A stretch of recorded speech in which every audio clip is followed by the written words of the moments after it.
So the next anthology that Moontide's putting out, and I'm so stoked. I like to consider who'll be reading after me, Sonia, as a Moontide poet too, because I published her in the first anthology that I published since I took over the press. And so we're putting out our second anthology. Is it okay if I consider you a Moontide poet? Are we cool with that? Okay, cool. Thank you for being a Moontide poet. All Moontide poets here tonight, you guys.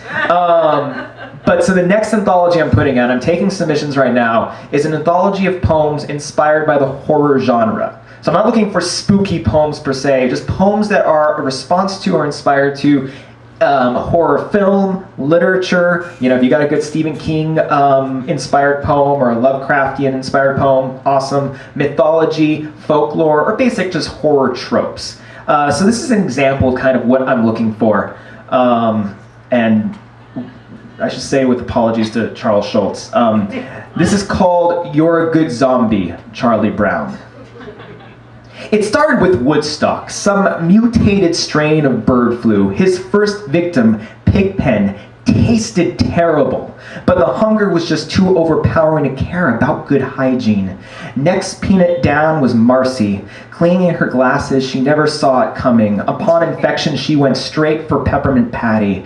You always hurt the ones you love, sir. When they came for Charlie Brown, he thought, good grief, wondered if MetLife had him covered as both girls undressed the flesh from his bones. This was not the threesome he wanted. His sister Sally heard his screams across the hall and cried hysterically, cried not for herself, but because she knew who she would go to when she turned. But Linus, not wanting to go out like that, did what he must, took his blue blanket, fashioned a noose around his neck, and hung himself from the ceiling fan. Sally scratched for days at a door to a quiet room.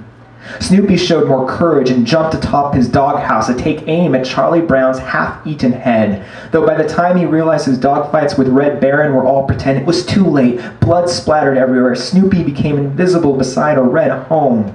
Lucy, seeing there was money to be made in times of a zombie apocalypse, increased her cost for psychiatric help to 15 cents, but soon regretted it when a reanimated Snoopy came for her brain. She was always terrified of his kiss, more so now, tried outrunning him, but it wasn't long before he was lapping her cheek with his tongue, then chewing it off with his teeth. Her only consolation was that in death, she could finally have what she wanted in life. Schroeder, all to herself, away from his toy piano. She ate his fingers first, like taquitos.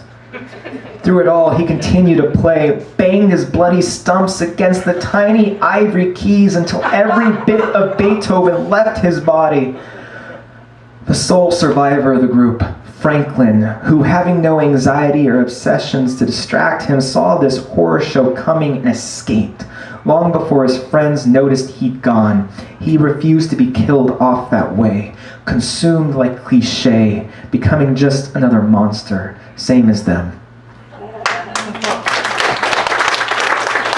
So clearly you don't need to send me anything nearly as deranged as that. That was more of because if you're familiar with the reading Two Idiots Peddling Poetry, which is a great reading in Orange, Peggy DeBreer will be reading there tomorrow from her new book, Drop and Dazzle. How's that for a plug?